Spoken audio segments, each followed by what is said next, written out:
नमस्ते दोस्तों, बाबा ज्ञान में आपका बहुत बहुत स्वागत है। मैं हूं आपका दोस्त शिवजी पाठक और आज हम समझने वाले हैं कि पीएफ में जो पैसा होता है वो कैसे रहता है और कहां पर रहता है, कैसे हम उसको डाउनलोड करेंगे और हमारे पैसा कितने रुपए है अपना और कितने कंपनी का है और कितना पेंशन का है, सारा कुछ इस वीडियो में समझने वाले हैं। आप हमारे वीडियो को लाइक करें और सब्सक्राइब करें। वीडियो बिल्कुल स्किप नहीं कीजिएगा क्योंकि आज का वीडियो बहुत दमदार होने वाला है। तो दोस्तों, हम लोग यही जानते हैं कि हमारे जो मैसेज में जो आता है बैलेंस दिखता है, लगता है कि वहीं हमारा सारा पैसा होता है। जैसे कि किसी को 15,000 आ जाता है या 25,000 आ जाता है तो उन्हें यही मालूम होता है कि हमारा जो पीएफ में पैसा है वो 25,000 हो चुका है। लेकिन ऐसा बात नहीं है। हम लोग आज इस वीडियो में समझने वाले हैं कि किस तरह से हमारा पैसा अपना माना जाता है और किस तरह से कंपनी का होता है और कौन सा पैसा पेंशन में होता है। हमें बहुत ध्यान देने वाली बात यह होता है कि जो हमारा मैसेज आता है वो सर्वे सर्वा हमारा नहीं होता है, उसमें कुछ कंपनी के भी दिया हुआ रहता है। तो आज हम इस वीडियो में पूरा देखेंगे और समझेंगे कि किस तरह से मेरा पैसा हुआ और कौन सा कंपनी का हुआ और कौन सा पेंशन हुआ। साथ साथ ये भी जानेंगे कि हमें यदि तत्काल ज़रूरत पड़ गया किसी तरह का पैसा निकालने के लिए तो हम कितने रुपये उसमें निकालने के लिए एलिजिबल होंगे, कितना रुपया हम उसमें से निकाल सकते हैं। तो चलेंगे आज मोबाइल से ही उसे निकाल कर के देखेंगे कि हमारा पैसा कितना हुआ। बिल्कुल पासबुक डाउनलोड करके आप लोगों को दिखाएंगे और उसमें भी समझाएंगे कि ये कौन सा हमारा पैसा है और कौन सा कंपनी का है और कौन सा पेंशन में पैसा चला गया है। तो चलिए मोबाइल की स्क्रीन पर चलते हैं और देखते हैं कि हमारा पैसा कहाँ पर है। यदि आप हमारे चैनल पर पहली बार आए हैं तो हमारे चैनल को सब्सक्राइब करें और लाइक का बटन दबाएं, क्योंकि आपका एक लाइक हमारे लिए बहुत मोटिवेट का काम करता है। तो बिना देर किए हुए अब चलते हैं मोबाइल की स्क्रीन पर और देखते हैं कैसे हमारा पीएफ का पैसा कहाँ पर होता है। तो दोस्तों, हम आ गए हैं अपने मोबाइल की स्क्रीन पर और चलते हैं अपने वेबसाइट की ओर और देखते हैं कि हमारा पीएफ का पासबुक कहाँ होता है। तो सबसे पहले हमें क्रोम ब्राउज़र पर चले जाना है और क्रोम ब्राउज़र पर जाकर के हमें क्लिक कर देना है। हम जैसे ही क्लिक करेंगे ये हमें खुल जाएगा और इसमें सर्च करेंगे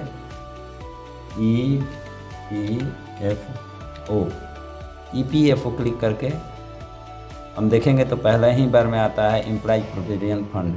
इस पर हमें क्लिक करना है और जैसे ही क्लिक करेंगे हमें इस तरह का इंटरफेस दिखाई देगा।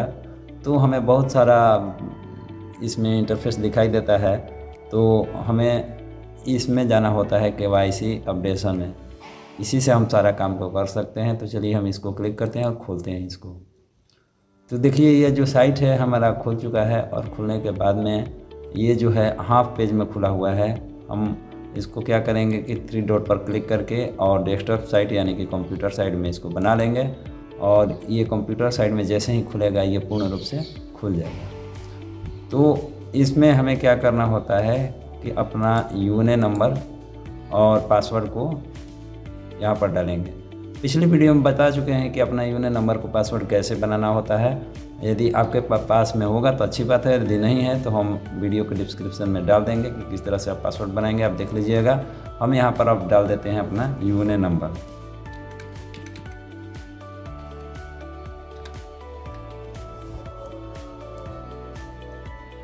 उसके बाद में हम यहाँ पर कैप्चा कोड भर लेते हैं।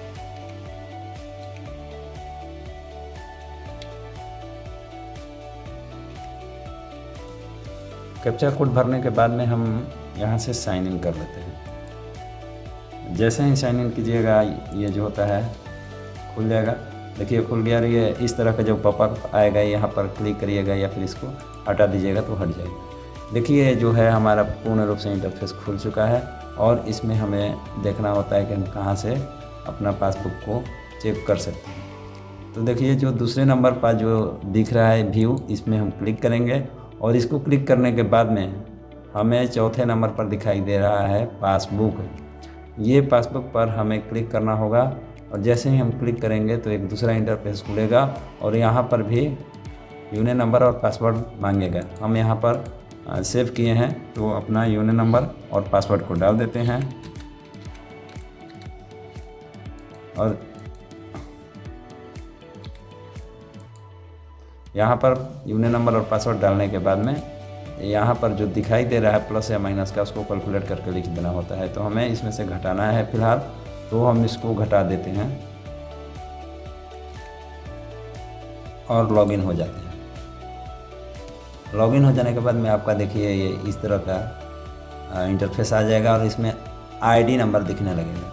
आईडी नंबर क्या होता है दोस्तों, तो चलिए हम आपको दिखा देते हैं कि देखिए आईडी नंबर इतने प्रकार के इसमें दे दिया गया। इसका मतलब ये होता है कि ये हमें दर्शा रहा है कि हमने कहाँ कहाँ पर काम किए हैं, उसका अलग अलग आईडी नंबर दे करके पासबुक दे दिया गया है हमको।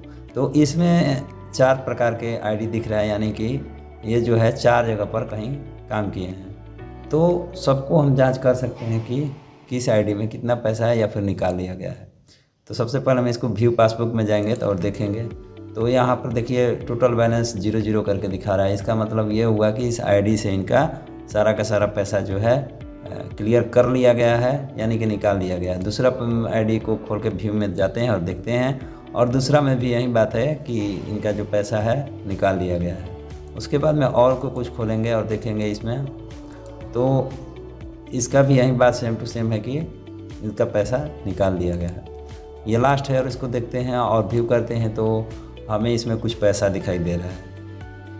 अब इसमें कब कितना पैसा आया है और कितना छुट्टी था और कितना पैसा कंपनी के द्वारा आया है, इसको सारा डिटेल्स देखने के लिए हमें पासबुक को डाउनलोड करना होता है। तो चलिए हम पासबुक को डाउनलोड करते हैं और देखते हैं कि इनका पैसा कितना आया है और कितने दिन काम किए हैं। तो इसके लिए हमें व्यू पासबुक पर जाना होता है।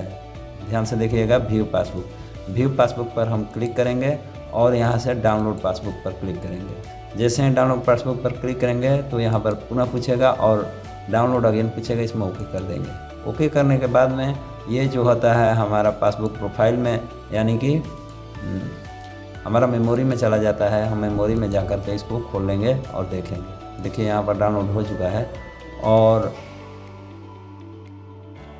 ये जो है पासबुक अब खुल चुका है। अब देख सकते हैं पासबुक दिखाई दे रहा है और यहाँ से ये खुल चुका है। भविष्य निधि संगठन कर्मचारी का जो है इस तरह से खुला हुआ है। अब इसमें हम देख सकेंगे कि कितना रुपया दिखाई दे रहा है। ये ऊपर का पेज है, यानी कि पहले से काम किया। हमें नीचे देखना होता है कि आखिर कितना होता है और क्या रहता है। तो देखिए इसमें इस तरह का दिखाई दे रहा है। आज तक का डेट भी दिया होगा, देखिए ये इधर में अभी का फ़िलहाल डेट दिया रहता है और बाकी इसमें दिखा रहा है कि आपका किस तारीख को इस लाइन में कितना जमा हुआ है। आपका वेतन यहाँ पर दिखाई दे रहा है कि आपका मंथली कितना वेतन मिलता है। अब कौन सा वेतन मिलता है यहाँ पर आपको, तो ये होता है कि आप केवल 8 घंटा काम किए हैं उसका दिखाता है। जैसे आप किसी कंपनी में आप 12 घंटा काम कर रहे हैं तो ना कि आपको 12 घंटा का पीएफ में कभी भी जोड़ करके नहीं दिखाता है। जब भी पीएफ आपका पेमेंट बनाएगा तो केवल 8 ही घंटा का बनाएगा। भारत में ऐसा ही नियम होता है कि किसी को आप 8 घंटा ही ड्यूटी करा सकते हैं, 12 घंटा ड्यूटी नहीं करा सकते हैं। वो कर्मचारी के ऊपर निर्भर होता है कि वो खुद से 12 घंटा करे या ना करे। तो सरकारी नियम के अनुसार यहाँ पर 8 ही घंटा होता है और 8 ही घंटा का पेमेंट दिखाया जाता है। आप 16 घंटा भी ड्यूटी करिएगा तो आपको 8 ही घंटा का पीएफ में दिखाया जाएगा। तो यहाँ पर पेमेंट दिखा रहा है और यहाँ पर जमा दिखाया जा रहा है, यानी कि आप इतना काम किए हैं तो इसका जो बनता है यहाँ पर जमा करा दिया गया है। अब ये कितना होता है, तो आपका जितना भी पेमेंट होगा, आपका जितना पर मंथ पेमेंट होगा उस हिसाब से इसका 12% पीएफ में चला जाता है। ये कोई ज़रूरी नहीं रहता है कि हर मंथ आपका उतना ही पैसा जाए। आपका ड्यूटी जैसा होता है, जैसे आप 20 दिन किए, 25 दिन किए, 1 महीना किए, 26 दिन किए, उस हिसाब से आपका पीएफ का पेमेंट बनता है। इसमें भी आप देख सकते हैं कहीं 907 है, कहीं 1000 है, कहीं 907 है, कहीं 778 है। तो ये काम के ऊपर होता है। जैसे जैसे आप काम किए होंगे उस अनुसार से उसका 12% कट के यहाँ पर कर्मचारी अंशदान, देखिए ये फर्स्ट में दे रहा है कर्मचारी अंशदान, मतलब कि कर्मचारी ये आपका पैसा है। ये इस एरो में जितना भी दिखाई देगा पैसा, ये आपका पैसा होता है। दूसरा आता है नियोक्ता अंशदान। नियोक्ता अंशदान मतलब एम्प्लॉयर मतलब जहाँ पर आप काम कर रहे हैं वहाँ का पैसा दिखाई दे रहा है। तो इसमें देखिए क्या होता है कि आधी पैसा जो नियोक्ता में आ जाता है और कुछ पैसा जो होता है इस साइड में देख सकते हैं पेंशन कंट्रीब्यूशन में चला जाता है, यानी कि पेंशन में चला जाता है। तो यदि आपका 12% इधर हुआ तो इधर ये दोनों मिला करके 12% होता है। यहाँ पर दोनों को जोड़िएगा तब जा करके 12% बनता है, यानी कि आपका 1000 रुपया कटा तो इधर भी 1000 रुपया दोनों मिला करके डाल दिया जाता है कंपनी के द्वारा।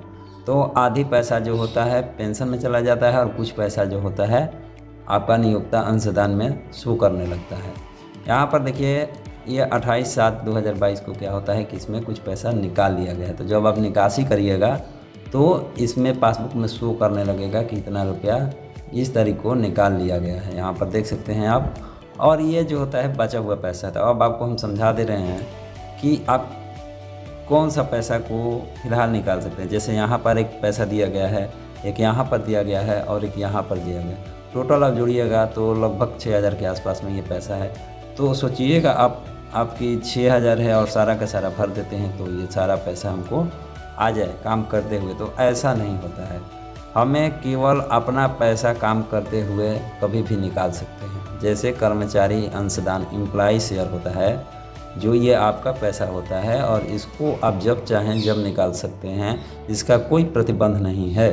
लेकिन इन सब का टर्म एंड कंडीशन होता है, इनका जो होता है कुछ खास नियम होता है, उसके तहत निकाला जाता है। इसका ये मतलब होता है कि आप कंपनी को लेफ्ट कर जाएंगे, कंपनी छोड़ देंगे, उसके बाद में ये सारी पैसा निकलता है पेंशन वाले या फिर ये कंपनी वाले, इनको बाद में निकाला जाता है जब आप रिजाइन देकर चले जाते हैं तब। लेकिन जब काम करते हुए आपका ज़रूरत पड़ा और यहाँ पर आपको 10,000, 20,000, 25,000, 40,000 दिख रहा है तो आप तत्काल उसको फॉर्म भर के निकाल सकते हैं।